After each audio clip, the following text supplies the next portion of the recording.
Hi bro. Hi bro. என்ன bro Rohit கோலியை BCCI ஒதுக்கிட்டு இருக்காங்க? இது ஒரு அவசர கால வீடியோவா ப்ரோ? இல்ல என்னதான் பிரச்சனை? ஏன் ரோஹித்தையும் கோலியும் ஒதுக்குறாங்க? வெஞ்சன்ஸா இருக்குமோ? இருக்கும். ஏன்னா கோலி மட்டும் இல்லைங்க, ஹர்திக் பாண்டியாவை வந்துட்டு T20 கேப்டன்சில இருந்து ரிமூவ் பண்ணி சூரியகுமார் யாதவ் வச்சது இதெல்லாமே அரசியல் தான் இருக்குல்ல? அரசியலாம் தெரியல, ஒருவேளை வெஞ்சன்ஸ் மனசுக்குள்ள வச்சதை இப்ப கக்கறான். ஏன்னா கோலிக்கும் காம்பீருக்கும் இப்ப ரீசெண்டா ஒரு பிரச்சனை வச்சு சேர்ந்தாங்க. ஓகே, ஐபிஎல் சண்டை வந்து அதுக்கு முன்னாடியே 2014 13 அப்பவே ஒரு தடவை சண்டை வந்துருக்கு. தலைவன் வந்து அந்த கோச்சோட கெத்த காமிக்கிறாரு நம்ம. ஆனா ரெண்டு பேருமே டெல்லிக்காரங்க. அது ஒரே ஒரு காரணம் அப்படின்னா ஒரே உரையில் ரெண்டு கத்தி இருக்க முடியாது. அது மாதிரிதான் பிரச்சனை. தோனி வளர்த்து விட்டதுனால எனக்கும் அதே சந்தேகம் தான். நீங்க அதாவது கோலி மேல எனக்கு என்ன மெயின் பிரச்சனை யாரு? தோனி. அதான் அதாவது 2011 வந்துட்டு வேர்ல்டு கப் முடிச்சதுக்கு அப்புறம் அடுத்து போற வேண்டிய டெஸ்ட் சீரீஸ்ல விராட் கோலியை டிராப் பண்ணணும் அப்படின்னு சொன்னாங்க. ரோஹித் சர்மாவை பல முறை டிராப் பண்ணணும்னு சொன்னாங்க. சோ இதெல்லாமே காப்பாத்தி கொண்டு வந்தது தோனி. ஹர்திக் பாண்டியாவே சொல்லிட்டாங்க, என்ன வந்து வளர்த்ததே தோனி தான் என் கேப்டன் அப்படின்னா. சோ நீங்களாம் தோனி ஃபாலோவர்ஸ் பா, நீங்களாம் எனக்கு தேவையில்ல. சோ நான் வந்து தோனியே இல்லாம ஒரு டீம் உருவாக்கி கப்படிக்கிறேன் அப்படின்றதுனால கம்பீருக்கு வந்துட்டு ஒரு இது இருக்கோ. இன்னொன்னு இப்பதான் ரோஹித் வந்து கேப்டன்சில பொறுத்த வரைக்கும் தோனி அளவுக்கு இல்லைனாலும் கிட்டத்தட்ட இந்தியன் டீம்ல தோனிக்கு அடுத்தபடி ஒரு முக்கியமான கேப்டன் வந்து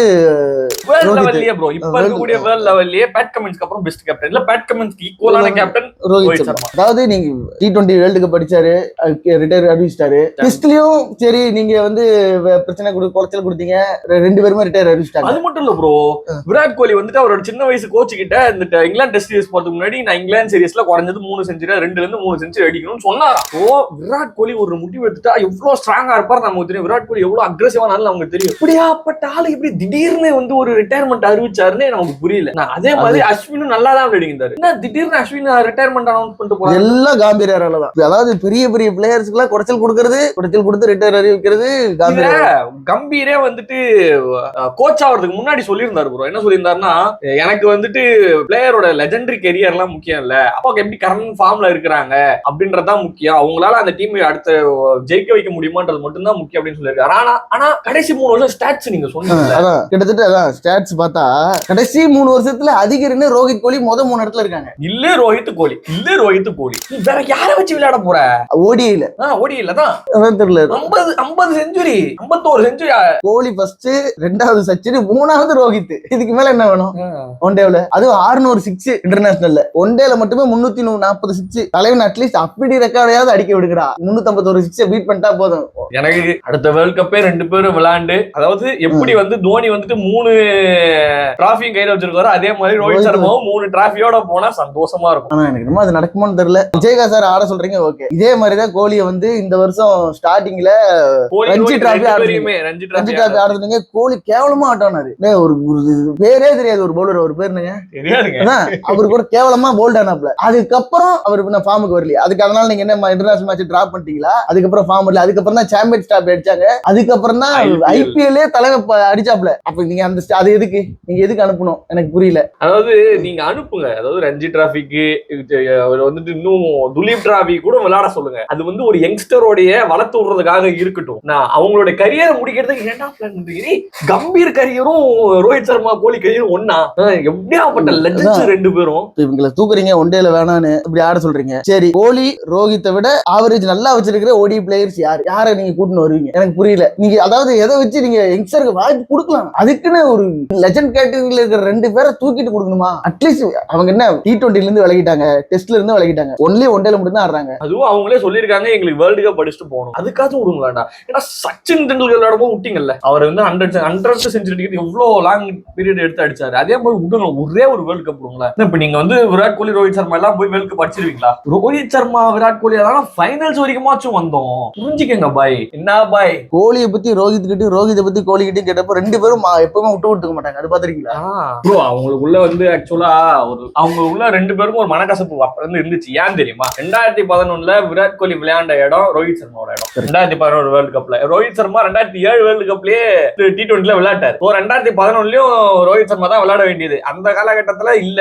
எனக்கு வந்து விராட் கோலி தான் வேணும்னு எடுத்துட்டு போவாங்க. விராட் கோலி ஃபைனல்ல ப்ரூவ் பண்ணாரு. விராட் கோலி கம்பீர் பார்ட்னர்ஷிப் தான் ஃபைனல்ல நிறுத்துச்சே, ஸ்ரீலங்கா சைடு போவாம.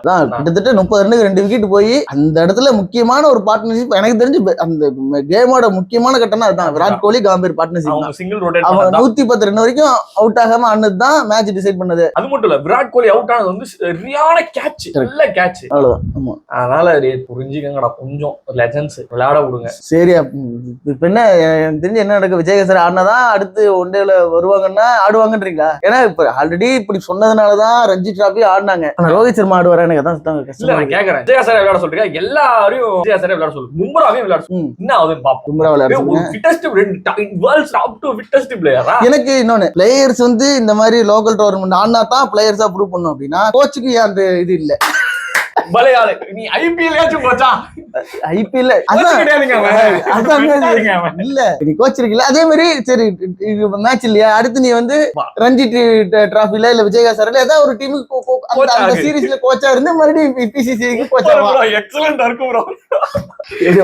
நாளை கேட்ட கேள்விக்கு மட்டும் ஒரே ஒரு லைன்ல பதில், முடியும் முடியாது சொல்லுங்க பார்க்கலாம். அதே மாதிரி ஜடேஜாவையும் எதுவும் பிரஷர் போட்டுறாதீங்கடா, அதான் எனக்கு பயமா இருக்கு. ரொம்ப மனசு கஷ்டமாயிடும். கிட்டத்தட்ட இப்ப இந்த சீரீஸ்ல இங்கிலாந்து சீரீஸ்ல தலைவன் வந்து மோஸ்ட் ரன் கெட்டர்ல 3வது இடமோ 4வது இடமோ பாத்தீங்க. சச்சின் டிராவிடுக்கு அப்புறம் அதிகமான ரன் இங்கிலாந்துல அடிச்ச இந்தியன் பிளேயர் ஜடேஜா. ஜடேஜாவுக்கு குடத்தில் கொடுத்திருப்பான், எப்படி ஜடேஜா மட்டும் தப்பிச்சு வர அப்படின்னு தான் தெரியல. ஏன்னா டோனியோட சிஷியர்களா இருந்த ரோஹித், கோலி, பாண்டியாவெல்லாம் காலி பண்ண மெயின் சிஷியனே ஜடேஜா தான். இப்போ வரைக்கும் தலைவன் கத்தி காட்டி மறுக்கிறாரு நம்ம கையத்துல வச்சு.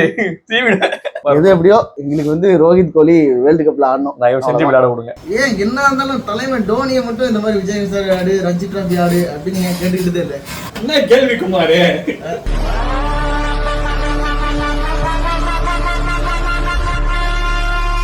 என்ன கேள்வி இதெல்லாம்? 2011 விராட் கோலியை டிராப் பண்ணணும்னு சொன்னேன். போர்டு மெம்பர்ஸ் 2011 பாதிக்கு அப்புறம் டிராப் பண்ணவங்க எங்க ஆளு தலை. டோனியோட பவர் கிங்குங்க. வேலை நடக்காது. செலக்டர்ஸையே டிராப் பண்ணாலுங்க எங்க ஆளு. டீம் மெம்பரை டிராப் பண்ண சொன்னா விடுவாரா?